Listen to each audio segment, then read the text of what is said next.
More money, you got less problems. At least minor ones, all your basics accounted for. Team elite I run with, I'm guaranteed to be Final Four. Less money, you got more problems. More money, you got less problems.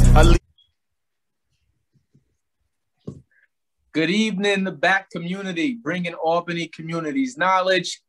Tonight's featured guest is the Honorable Jahmel Robinson, my cousin, my brethren, and I look forward to diving into his story tonight, but also being able to let you guys know what he's doing for the ward that he represents, how it has been for him becoming a politician, and hearing his Albany love story. So first things first, Mel, thank you for joining me and allowing me to interview you tonight, brother. Absolutely. It's a pleasure to be here, and you have always been a game changer.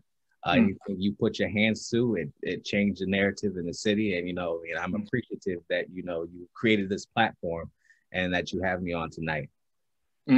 Okay, listen, I truly appreciate that, and like I said, man, the respect and the love is mutual, brother, because what you're doing, being a member in the public spotlight, is definitely something I'm going to be asking you some questions about, because I don't think I got the skin for that one. I don't think I got the skin for it, but it's a major accomplishment. And like I said, Albany community, we're going to dive into the Honorable Jahmel Robinson story tonight. And before we get official, how have you and the family been doing through quarantine? Officially now we've been quarantined for a year. So, how have you and your family been surviving through COVID-19? Well, God has definitely been blessing us in the midst of this pandemic. And as you know, a year and a half ago, we had twins. And yep. So, my wife when I came off of paternity leave, and my wife was still on maternity leave. And, she went back to work in March. That's when everything, basically got shut down. I got to work from home. She got to work from home. And so we kept the kids home as well. And so seeing them be able to grow and develop and not missing a step, having them bust into the office, their meetings, all that kind of stuff, it has been a total blessing, and I haven't missed a beat. And that's an opportunity that many people don't get a chance to see, and so, I think that was the most thing I'm grateful for, even in the midst of this. And also, I believe that, we grew closer together as a family. Yes, and sir. So, I'm just totally grateful. Okay. Well, first things first, man, I'm glad that you guys have stayed healthy. And like I said, because we're over 500,000 people that we've lost just in the United States. So, it's changed everything. And definitely for the foreseeable future. But I'm glad you guys are safe. I'm glad you guys have been able to come closer together through the pandemic. And I like to say, because I got two little ones here, and I say, having young kids helped us, me and my wife, greatly. I want to say, because at times where you could very easily get disparaged and be like, man, I'm bored, I want to go back outside, or I'm tired of this. Your kids don't want to do nothing but play all day. They don't really care about that it's COVID. Like my 4-year-old will tell you, he's like, Daddy, I'm tired of COVID-19. But for the most part, they just want to play. So we play hide and seek all day. Color, play, read. My 4-year-old can play taboo now. He's actually playing chess. And it'd be like, we learn how to play all types of stuff. That was no brainer with you, the chess master. Hey, listen, man, right now, all he really knows how to do is to move his pieces, and he likes getting his pieces taken. And I was like, that's not the point of the game. But in due time. Yeah. Well, let me see, man. I'm going to open it up for you officially. Okay. The Honorable Mr. Robinson, what are you doing now? What kind of work do you do? And what kind of passion projects are you working on? Here's your opportunity to tell the Albany community about you. Gotcha.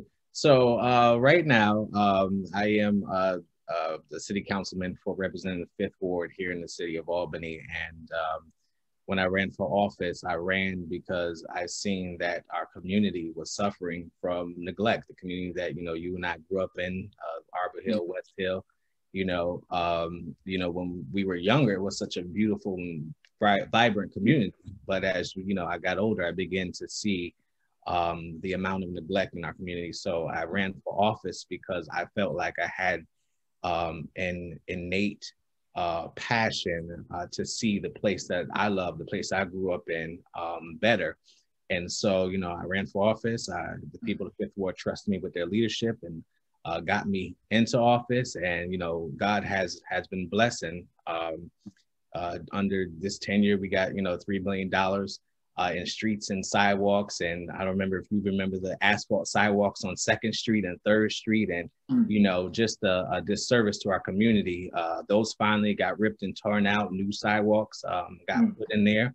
And one of the big things, the major things that I was able to get accomplished and that we're working on now, and you'll hear more about in the upcoming weeks, is a new state-of-the-art community center and senior services center that we have needed so badly in the 5th and the 3rd and in the West Hill neighborhoods.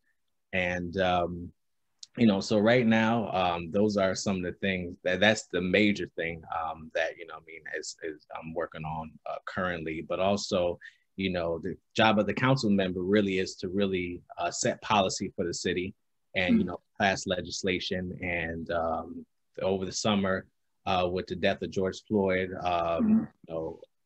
our city erupted and people were calling for change. And that's what I needed as a council member, to be honest with you, because being a council member, it's not always easy to get people who have been entrenched in this political system for so long to see your side of things. Okay. And so what I normally tell, what I was telling the community during interviews and things of that sort is that, my job is to break the door down from the inside out. Their job was to break the door down from the outside in. And that's how change occurred. And so we were able to get police reforms passed and, get a commitment to more equitable things in our communities. And so, this year has been a trying year and a turbulent year. But I love that quote, when it's the best of times, the worst of times, but it's also the best of times. And so it's the best of times because we were able to get landmark legislation and things passed on the city council level. So, okay, what's that? The Tell Two Cities? Yep, Tell Two Cities. Okay. So, yeah. And, we're trying to. I'm doing all I can and doing my best to try to change that narrative. Okay. And listen, man, I know that you followed directly in the footsteps of the former Honorable Mark Robinson. I'm not sure what he's doing now, but I always love seeing the videos, especially with you guys helping out during the winter season, getting out there and plowing the neighborhood. And, I know that was something that he was adamant about doing. And I see that that's a tradition you have carried on as well. Because our community is important and it's filled with so many seniors. And it's just like, it is important to be engaged and to let them know that they're not the forgotten population. Actually, they're probably the backbone, the most essential part. But our generation and generations underneath us have to do a better job of bridging the gap and connecting back so we don't forget all that we really have in our seniors. So shout out to you guys for that constant and continued work for that. That's one of the things that I always love seeing. I can count on that when I know it's wintertime up there in Albany. Right. I'm going to see some videos about y'all out here plowing some people out. Right, and it has been a joy and a pleasure. One of the things he first told me when I ran for office is, don't forget about your seniors. And I carried that with me throughout my full term. We consistently and constantly make sure that our seniors in our districts are taken care of with, if there's food drives in the area and they need, food and they can't get out, we bring it to them. Like I said, snow removal. So it's just, and also, when you go and talk to them, they always drop little nuggets of knowledge. And that's the part I love. That's the part I love, to sit and, at their feet and learn. from them, you know, during brief periods of time. So thank you for that. All right, not a problem. Thank you. Thank you. This is by far my favorite question of all of the questions that I ask people when I interview you for back. What is your favorite place to visit in Albany and why? I would say my favorite place to visit, I believe, is down at the waterfront. Okay. That's my favorite place to go. It just brings me tranquility and calmness. And, you know, I always loved when there was always parties down there, bar cookouts, barbecues, and going down there. I know when you remember the Robinsons used to throw cookouts. Oh, definitely. Definitely. Every year, man, that was the highlight of the summer. Right. You know, I was broke back then. We was always trying to figure out how we can get a T-shirt that said Robinson Alexander on it. He's like, man, listen, I'm just going. I'm going. I know who I'm going to go see. I'm going. But those cookouts down there were monumental. And we need more of that. Right. And that brings me a sense of nostalgia. And that's one of the goals that another one of my goals as a council member is to bring back that sense of community. Nice. That we had, where everybody knows your neighbor type thing. And, you know, you take care of your neighbor, and you make sure that your neighbor is good, because when you make sure that your neighbor is good, you make sure that your community is good, make sure your city is good, and make sure, you know what I mean, it just keeps going up from there. So, yeah. Okay. Yeah, I think that's definitely my favorite spot too. For obvious reasons, I can go sit down next to the water, and then I can go sit down and play chess right there at the waterfront. But yeah. But definitely, you know what I mean, the Robinsons, the Alexander, the Horns, the cookouts down there growing up were everything. So, you know what I mean? And that nostalgia that you spoke of really needs to be brought back, because a lot of times I think, honestly, Mel, a lot of people see what's going on or hear what's going on in the neighborhood or the news now, but it's like, Albany wasn't always like that. It really wasn't. And it was just like, I would go from uptown to downtown to crosstown to North Albany, and I can have a good time everywhere I went. Right. Yeah. So I can't wait for that nostalgic feeling to actually be brought back to its full fruition there in Albany, because the city deserves it. It deserves it. Right. Yeah. And, you know, it's, like you said, it needs to be brought back. And, you know, we're in trying times in the city right now, but, you know, I see past all that, you know, and I see the good of the city, and I see, you know what I mean, what our city can become, because I knew what it was to us. And so, that's my goal, is to, you know, also to bring that back. Okay. I like that. And it's biblical too. I mean, you have to be able to see the end in the beginning. So, you know what I mean? Some people can only focus on now, but you got to realize that, you know what I mean, if you live long enough, you have enough patience and endurance, you'll get to a point of realizing that, you know what I mean, it can and it will be greater later, but everybody has to do their part. Everyone has their part. I'm a preacher, right? So I know. He said, don't get me going. Right. Well, yeah, you're certainly right. Yeah, man. Well, let me see, man. Thinking of your younger self, thinking of the younger Jahmel Robinson, what is something that you wish someone would have taught the younger Mr. Robinson? I believe, I think that's a great question. And I think what I wish somebody would have taught me when I was younger, I think people have always instilled in me to go after what you want. But I wish that people, you know, would have really instilled in me that you are no less than a person who has more than you. And what I mean by that is that, you know, if I just bring it back to my council position, it can be intimidating to be on a council with people that have been on there for years, people who know city policy, people who are well versed in law, people who are, have the connections and relationships that, you have to build. And that can be intimidating. And when I first got onto the council, there was someone who, an older person who came to me in church one day and said, "You have every right to be there just like them." Sir.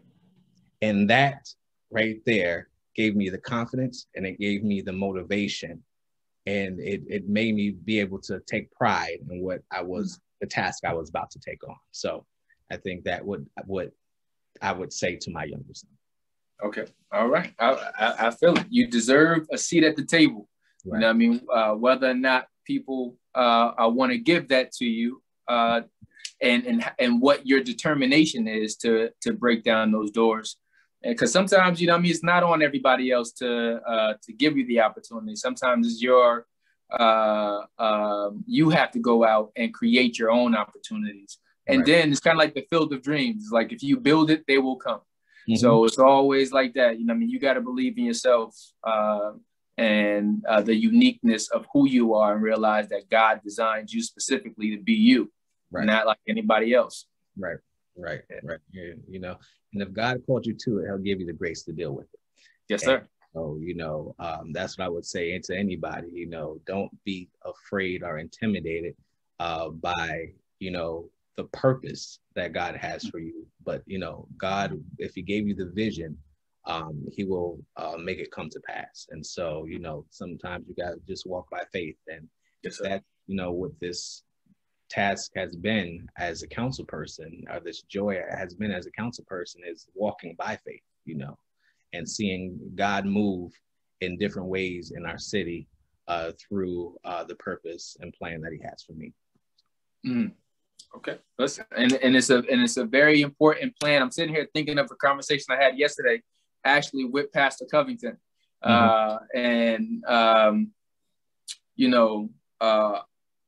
I think that your qualifications as pastor, as well as his, actually put you guys in a very unique position to help heal the city, which is also a dynamic that I wanted to tap into. You're a part of Metropolitan. You guys have one of the largest, if not the largest, congregation up there in Albany. I think Metropolitan, right? Yes. Yeah. Yeah. Okay. Yeah. But you know what I mean? And I got a text message maybe about a week ago. You remember Raekwon? Raekwon. If not, don't worry about it. We ain't gonna spend no time on it. I got a text message. Yeah, Raekwon. Yeah. I think he goes to Metro too, right? No. He's down in Charlotte now. He lives in Charlotte now. Okay. Yep. But he sent me a message, and he was just saying how, it hurts just to see what's going on in the city. And he's like, "Rel, a lot of people need healing." And he was just like, he said, "Listen, man, you got a platform." And he was like, "You should really, talk about that." And I was like, "Brother, I got to stay in my lane." There's people who have studied, put themselves in position to be able to do that. And I think that the city does need healing, and it does need people to be able to connect with, and to, form relationships with. And I think that's one of the other things that I would like to dive in with you is like, what are your hopes for the city? I'm going to come to it later, but actually I'm probably just going to fast forward it right now. The question for you right now is, what is your hopes for the city? My hopes for the city is that we become closer as residents of the city, especially in Black and Brown communities. I think, there's power in connectedness, but there's also healing in connectedness. Yes, sir. And in order to heal the city, I believe it's going to take us healing each other. And so I think that is my greatest hope. And I think, because you mentioned the church dynamic previously, that's what preachers and pastors in the area, especially my pastors, that has been some of the role that they have taken on in helping heal the city by trying to bring communities and people closer together. Okay. And shout out, it definitely does. And I was about to say, and shout out to your pastor as well. A good friend of mine, a fellow member of Alpha Phi Alpha fraternity. Absolutely, yes. Yeah. Let me see. Mel, do you think education saved you or opened up doors for you? Why or why not? Mm-hmm. Education saved me, and it opened up doors for me. Mm-hmm. Growing up, the way, we grew up, and I think, at the time we were growing up at a time where there was a lot of things we could have got into. Oh, yeah. A lot of different courses we could have taken. But, I believe that me diving into education really gave me an outlet from a lot of things that, the pressures I was dealing with during that time in high school and middle school, and, finding out which way or which course I'm going to take, or, finding which direction I was going to go in life. So education has really, helped me and gave me that outlet that I was looking for. And it also opened up doors for me as well. Because, as you know, that, sometimes when you are in boardrooms or just what I should say is to get your foot in the door, mm-hmm. A lot of times people want to see that you even have the credentials. It shouldn't be like that. But that's just just the reality and the way it is. But that's why I say it has definitely opened doors for me. Okay. Yeah. And, I think it's okay being part of the narrative, because there should be a standard, but everyone's path is going to be different, but there should be a standard because like I said, man, I think right now with social media being the way that it is, you can take a person who doesn't really have the credentials and make them the picture or the forefront of a particular movement just by saying the right thing at the right time. Or sometimes you can get canceled for saying the wrong things at the wrong mm-hmm. time. You know what I mean? But I don't think there's anything wrong with the fact that, most of that traditional sense of it says that you got to have X, Y, and Z. I think mm-hmm. the goal is to not buy into what they're saying you have to be like in order to be something. And that was a challenge for me. I always tell people I had a difficult time being positive early on in my life because I thought that it would take away my authenticity. Just saying, okay, well, you know what? But at the core of me, I'm a nerd. I love learning. And, being able to get to the point of being comfortable just being Tyrell is an evolution that most of us have to embark on as well through trials and tribulations. So, but yeah, you can figure it out one way or the other. You're going to learn today. Right. And, I just want to, put a pin there about, paths, every road that you take will ultimately lead to your purpose. And, that's what some people, I believe, have to reconcile within themselves. And I'm actually writing a sermon as we speak about, purpose and paths and things of that sort. But yeah, every path you take in life will ultimately lead to your purpose. So, don't be scared or don't be fearful about going in a direction about taking certain directions in life. Just go ahead and do it, and God will direct your paths. He will direct your footsteps. So again, it goes back to the faith thing. Walking by faith and not by sight. So, and not to hold on to this topic, but I think it's a huge point, man. And I think that a lot of times, us as individuals, we want a lot of the things that we see that other people have or other people talk about, but a lot of it is still gonna go back to what is your foundation built upon.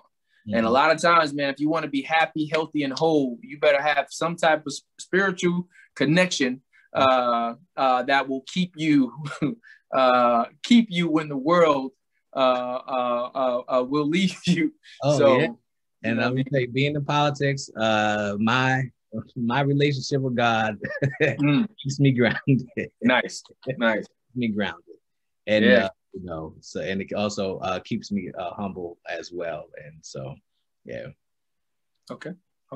Well, listen, man. This one here is gonna tie back into. I know you said that you got re-energized, especially during last year with everything that was going on with the protesting after George Floyd's death. But the Black Lives Matter movement isn't just about police brutality, but it's also about dismantling systematic racism. If you were in charge of mobilizing the Black community, what are one or two things you would like us to focus on as a community? Gotcha. So one of the things I would like us to focus on is being a part of the political process, being more civically engaged, because those are the decisions that affect your quality of life. People that sit at those tables, they make the decisions that affect your quality of life. And politics doesn't start at the national level. I know we pay attention to a lot of the national, politics, but it's really local politics that drive national politics. And so that's what I would like. That's what I would say that we should focus on that type of level. But also, I think another thing that we focus on is more mentorship. Okay. Taking our younger brothers and sisters and really putting them under our wings and showing them the way, and being more engaged with the lives of our youth. And I think those are the two major things. Okay. Man, mentorship hits home to me. So yeah, I will definitely agree with that one too. Actually, as a councilman, I would love to hear your perspective on this one too, though. Sadly, Albany has seen more and more violence, and our communities have experienced a lot of loss, especially in 2020 and 2021. We've already experienced a tremendous loss at the top of the year. Right. But what changes would you like to see? What changes I would like to see? From a political standpoint, I just want to say that a lot of the changes that we have made will address a lot of the issues of violence that we are having in the city. And what I normally tell people, that violence is just a symptom, but the real disease, it takes years and years to pull back when you deal with systemic inequities. And so as my time on the council, as a council person, that has been my goal as well, is to really pull back the systemic and address the systemic issues that have been leading to violence in our city. And it goes back to what I just mentioned before about the mentorship thing. I would love to see more of my Black brothers and sisters, more of us mentoring our younger brothers and sisters, and teaching them the way and showing them the way and showing that there are different paths in life. You don't have to go a certain path, but let's show you what other options are available to you, Okay. I agree. It's kind of like that, that same fight between Booker T and W.E.B. Du Bois. You know what I mean? Just like, you got vocational skills, you got a literary or educational skills as well. And it's just like, you can win going either one of these lanes. And it's not to say that this one is better than the other, but you better know one or the other. Right. So, right. And, and I just want to, say something else about the violence that, it has been a heartbreaker for me. especially being in city leadership. Every victim that has lost their lives due to violence, you know, we're connected here in Albany, so we're a close community. And you know, if I don't know them personally, I know somebody who knows them. Know somebody who's affected by it, and it's like the ripple effect. You throw a rock into the pond, and you know, the ripples keep going. So it affects more than just what's at the center. And you know, it's something I've been, you know, being prayerful about, and you know, I know that better days are ahead for us as a city. Okay. Yeah, and I know we definitely need it. And it was nice to see the city come together behind Shanita's death, because what Mark Edmonds put together there, and was able to put the community coming together in a matter of a week to be able to collect the amount of that. I definitely donated from here. You know, like I said, Albany is near and dear to me. But it's just like, you know, I keep saying that, you know, like definitely after last year, I thought like enough was enough. Like, I mean, before last year, but I thought that like we got to hit rock bottom, and I thought that we had to hit rock bottom. Right. And then it was just like, well, maybe we didn't hit rock bottom. Damn. Yeah. And you know, enough has to be enough. And we really, and Officer Lawan Cancer said this before, like we got to take back ownership of our communities, really. And it's like, you know, certain things just can't be allowed anymore, because that one hurt. So. Right. Oh yes, that one, it was a heartbreaker. It really was. And like you said, what Officer Cancer said, you know, got to take back ownership of our communities, you know, and, you know, once we do that, and that's what I've been empowering some of the neighbors on 2nd Street, because, you know, 2nd Street was a hot spot for a long time. And, you know, it has gotten a lot better than we were, but that's because a lot of the neighbors begin to take back ownership of their block. You know, it shows the power of what happened, again, as I said earlier, what happens when you come together as a community to show people that mean to do your community harm what you stand for. Okay. So. Okay. And I'm gonna give you an example in real time. You know what I mean? We were close to buying another house right there on 2nd, but that was one of the factors that actually played into the decision making, ultimately not to, because really I wanted to pull the trigger on it, because I knew that the bones of the place were really, really good.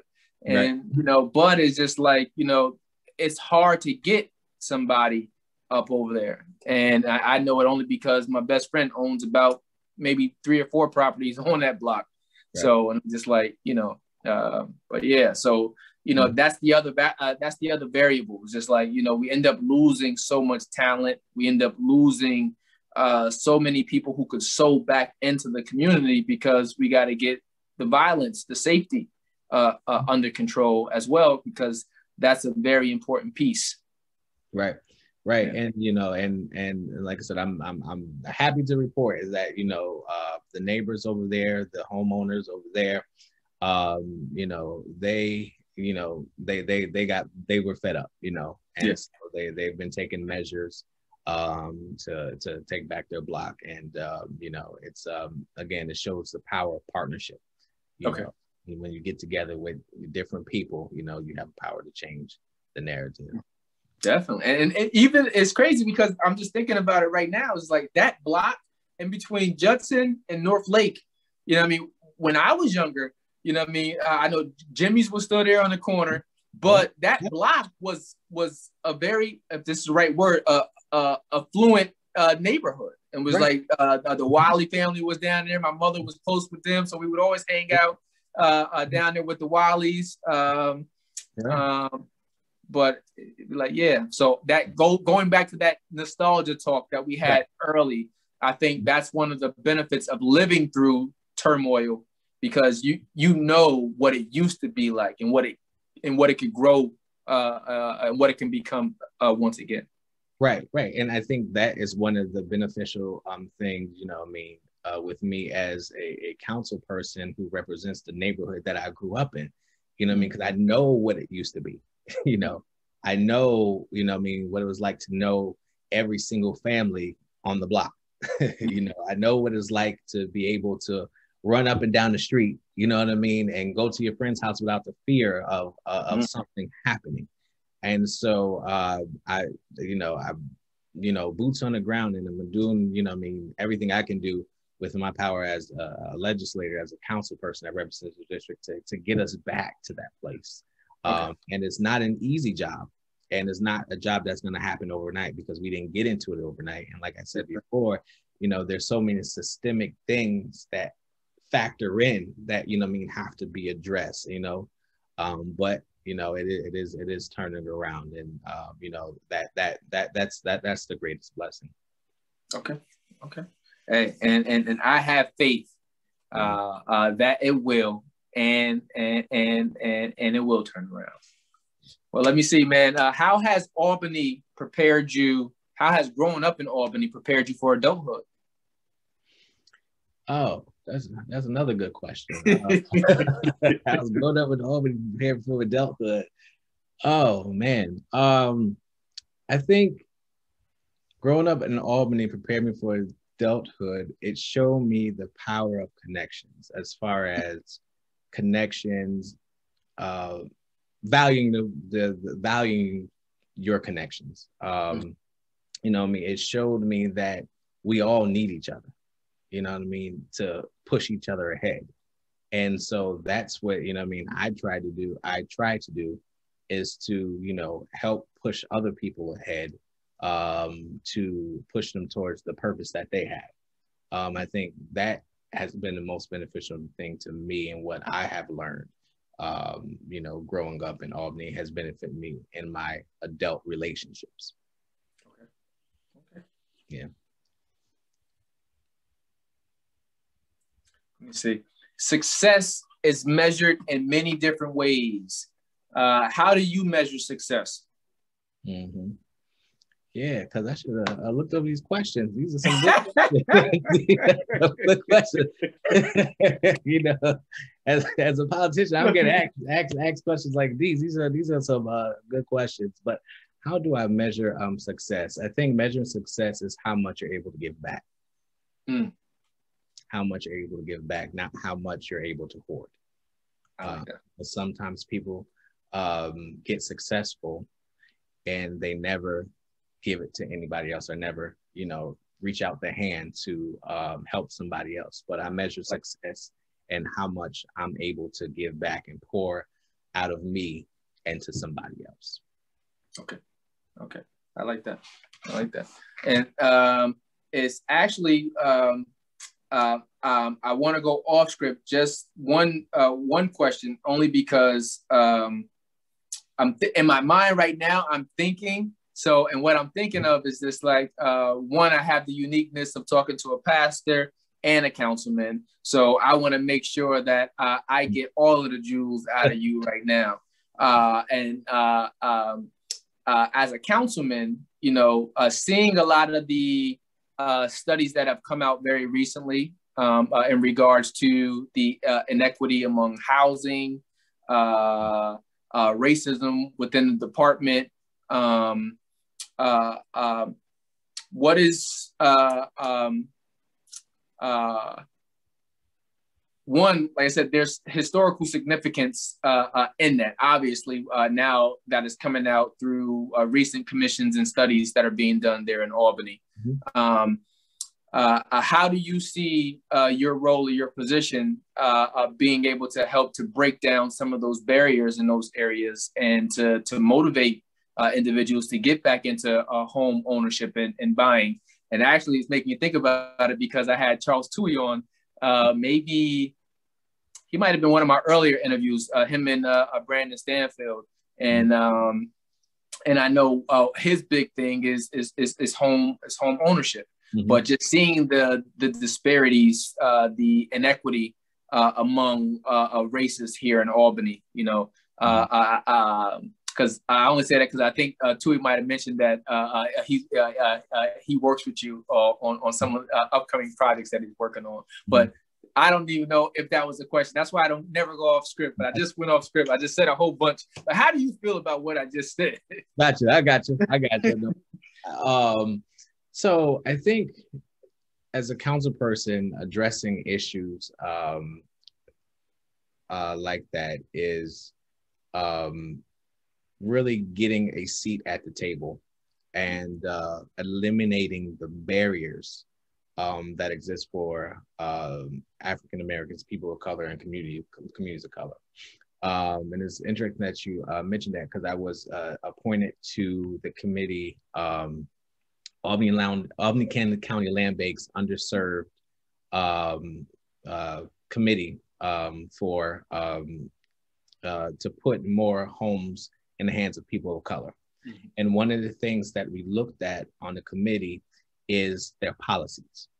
And it was after reviewing their policies, discovered that these policies are really set for white people. Mm-hmm. Mm-hmm. These policies are not really set for, Black people, or Black and brown people to purchase these homes. And when you think about, buying a vacant building, there's so much that has to go into it. You have to find the right contractor. You have to find the right electrician. You have to, come up with a plan, on what you want to do with the building, and all this other kind of stuff that most of us, when we grow up, are not taught, And so that was one of the fundamental flaws that we've seen in that policy. Those policies is that, if you're going to put more homes into into people of color, you have to get rid of these barriers. Mm-hmm. If you're going to require them to have a plan and have contractors, then you should have a list of contractors, preferably minority contractors there waiting to go, that they can call and get quotes and things of that sort. So that has been one of the ways I'm helping to put more homes in the hands of people of color, because, where you own where you live, you take more pride and responsibility over where you live. And that's going to be one of the things, if we're going to change the narrative, I believe that more people have to own where they live. Correct. I agree. And it is a sense of pride. It is a sense of ownership. And I want to say just Monday, what's today? So it might have been yesterday. Yesterday, I just sent up to Albany to my property manager up there a letter that I found going through my mom's stuff that Mayor Sheehan had sent to her.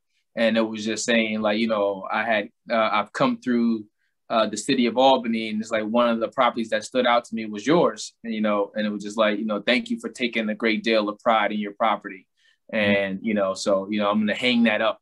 We have a bar room up there. I'll be sure to invite you over next time I can get back up there. I used to get up there at least like once or twice a month. Mm-hmm. But with COVID, I keep my butt stationary. I gotcha. But yeah, that's what it's going to take, is people, individuals taking, buying homes and taking pride in where they live. Absolutely. Okay. All right. Well, let me see, man. I'm not going to hold you too much longer. I got about 3 more questions for you anywho. Okay. But what about your life's path are you most proud about? I think my life's path that I'm most proud about is being able to defy the odds. I think, growing up, there were so many things working against me. So many things I could have got into, but really throwing myself into education really helped me, defy those odds. So I think my educational path, going in, graduating with a high school diploma when, it was a time where not a lot of us was graduating, with a high school diploma. Then being the first in, my immediate family to go to college, and earn a bachelor's degree, and then, you know, furthering myself and then going to get a master's degree. I think, you know, those things are what I'm most proud about myself, is really buckling down and, you know, moving forward and making sure that I had a stable educational foundation. Nice. Okay. I just knew for certain it was gonna be the girls. I just knew for certain it was gonna be a girl. It's like, yeah, mostly was saying, hey man, hey, gotta be this. Yeah. But no, I appreciate that. Let me see. How has traveling or relocation impacted your worldviews? Gotcha. I think traveling has impacted my worldview in a way that there's more out there than, you know what I mean, just, you know what I mean, what you're accustomed to and what you used to. People have different ideas. People work different ways. People, you know, take different paths to get places. And, you know, traveling, and even my first year when I went to college, I went to Clark, Atlanta. During my first year, until they told me I had to take out, you know, $14,000 loan to, you know, stay there. My mother, you better come back to Albany, get you a SUNY Albany education, you know. But being down at Clark, Atlanta, it really expanded my mind to, you know, and being at a historically Black college university, that, you know, there are really successful Black people in the world, you know what I mean? Because a lot of times we don't get to see that. You know, there are really people sitting at tables, Black people at tables, making decisions, making powerful decisions. And being down there, it inspired me. You know, it really inspired me to know that I could do the same thing, you know, and that, you know, there are people looking at me, you know, kids and teens and young adults looking at me, you know, saying, I wonder what he's going to do next, you know, or what path he's going to take next. Because if he can do it, I know I can do it. Facts. You know, and so I always keep that in the back of my mind, you know, that there's always somebody watching me, you know what I mean, wondering what moves I'm going to make to help them make the decisions that they are ultimately going to make. Nice. Yeah, man. And like you said, there's always somebody watching you. And it's like, as even being removed from Albany, I try to stay up with almost everything that's going on in Albany. And he's like, well, you probably was like, well, damn, I didn't know Tyrell knew that I was doing this. And like, yeah, you know what I mean? It's like, I try to keep my ears to the street, as they say, because, you know, I think a lot of times we get caught up, or we get in our own way of really helping a lot of times. And you hear the rhetoric from other people. Everybody's got an opinion. Everybody's supposed to say something about somebody else. Listen, like I said, man, the proof is in the pudding. And you know what I mean? If you ain't hear from the horse's mouth, you ain't heard it. So, right. You know what I mean? Learning how to bypass a lot of those things and learn about individuals. You can grow a healthy respect for what people do, because, you know what I mean, I can't do what you do. Right. You know what I mean? Period. So it's like, you know, you can, I can have a healthy respect for what you do as a public official, and putting yourself and your family in that capacity, and having to deal with constituents who you help out one week, and then next week it said, because I didn't help you out this week, now I'm gonna talk about you. So, you know, I couldn't be in your position. My skin ain't that thick. So, you know, I've learned to respect people for, like you said, everyone has talents, everyone has skills. And the more that we learn to utilize each other's skills and talents, we'll have synergy. You know what I mean? The sum of the whole is greater than any of us as individual parts. And Albany has a lot of individual parts. And when we decide to forcefully unify, you know what I mean, we'll get that nostalgic feeling that we're both looking for. Right. You know, and you're absolutely right. We all have a part to play, and I'm just playing my part. That's what, you know, I tell, you know, people all the time, you know, just do your part, It just, and whatever you contribute, if you contribute something, somebody else contribute something, somebody else contribute something, we will make great progress here in the city. We will always be better than where we were when everybody can contribute their part to the process for progress.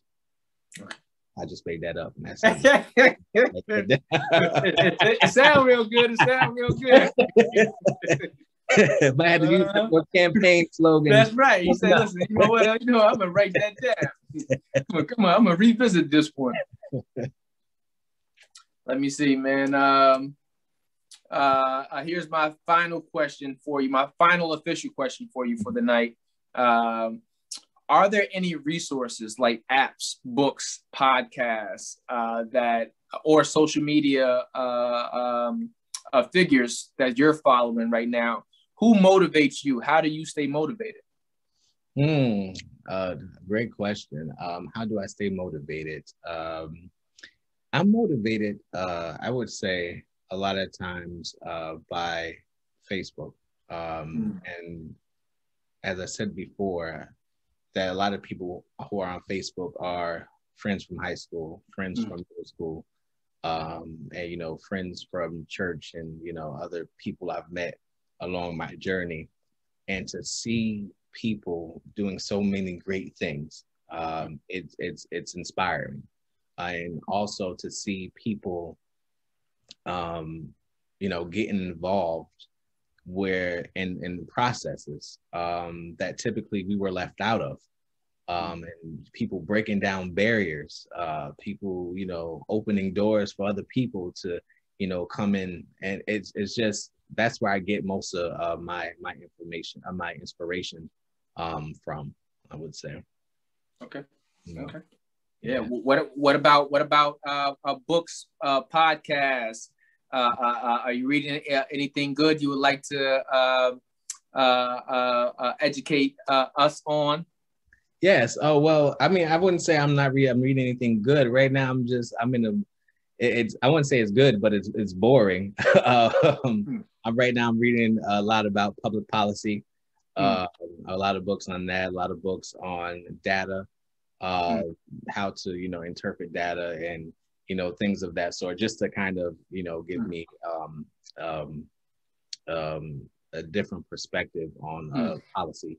And then also I am also trying to become a registered parliamentarian. Okay. Okay. I think I did see a post on that recently. Yep. So I'm doing a lot of reading on parliamentary procedure and, really educating myself on that because, as I said in my post, that parliamentary procedure are how major decisions are made every day.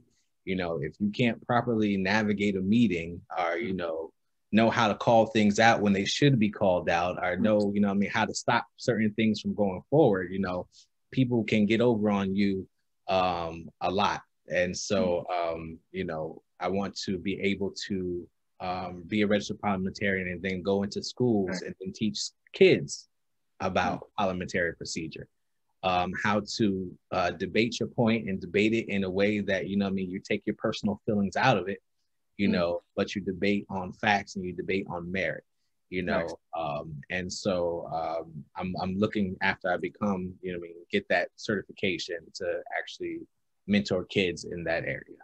Hey, listen, man, it is needed, whether it is implemented in debate or not. But like I said, understanding Robert's rules is a lifetime experience, you know what I mean? And as the vice president down here for my alumni chapter, I have to do the executive board committee meeting. And I'd be like, man, there's so much. It's like, brother, you didn't say that right. And listen, I'm trying my best. Yeah. I move, so move, we move, we. Like, listen, I'm trying. And every time I think that I have it, I'd be like, well, I remember this from last time. He's like, well, no, that doesn't apply here. I'd be like, Right. I was talking to somebody and he's like, yeah, parliamentary procedure is a lifetime skill. You got people who've been, using it for, years and still haven't mastered everything.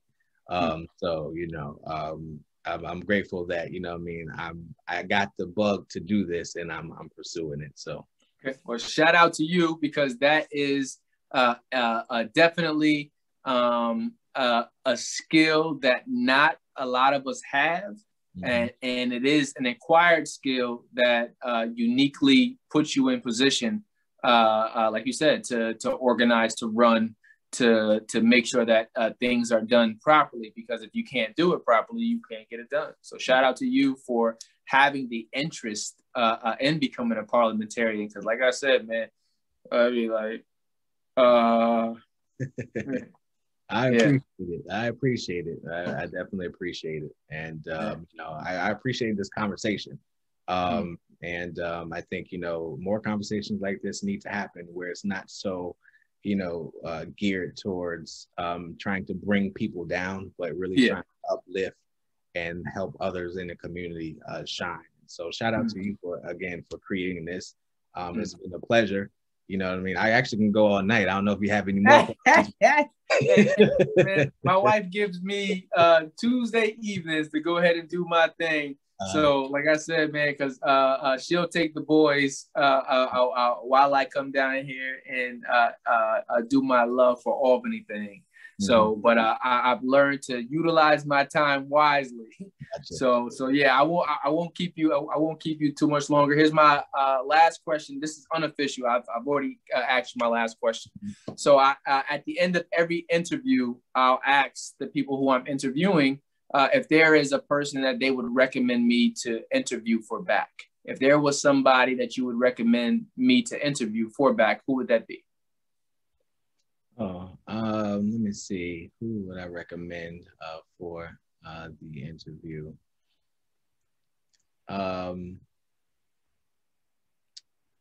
Nobody comes to mind. There are people, but I can't think of who I would suggest. Fair enough. Don't worry about it. Nothing comes. The reason why I like asking is because, one, I don't know everybody and I'm not close to everybody, but I always like hearing who stood out or who stands out in your eye or in your mind, because I think for season 2, I might have about 17, maybe 18 people lined up already for season 2. And I'm opening up what I'm going to be doing as I continue to grow and expand. So actually, there is one person that just came to mind, Dr. Dorcia Pleers. I don't know who she is. Chief auditor. That sister is doing amazing things. She is changing the game here in the city of Albany. She took the city auditor role and redefined it. Never in history has anybody audited the Albany Police Department. Hence why I mentioned that report earlier. She got in there, and she's about the business and then the work of a city auditor, and she actually inspires me a lot of the times. And you know, I call her, you know what I mean, for advice on a lot of things, and she's going places. She's going places. So if you can, I would definitely recommend her. Okay. Well, listen, I know that she comes highly recommended if I have gotten it from you. So thank you for that. Well, listen, Councilman, Honorable Mr. Robinson, thank you for expressing your love for Albany with me tonight. Thank you for taking the time. Sorry for stealing you away from your wife and the babies, but thank you for sharing your story with us tonight and allowing us to be able to broadcast that to the Albany community, because I think your story will resonate. It does resonate, and we need to see more people like you who have a heart and a passion to be the change that we seek. So thank you again. I truly appreciate it, man. Thank you so much, and I'm honored for you selecting me for this interview. Oh, the honor's all mine, man. Well, you listen, you have yourself a wonderful night, and I'll play catch up with you next time. All right. Sounds good. All right, man. Have a good night. You too. Peace.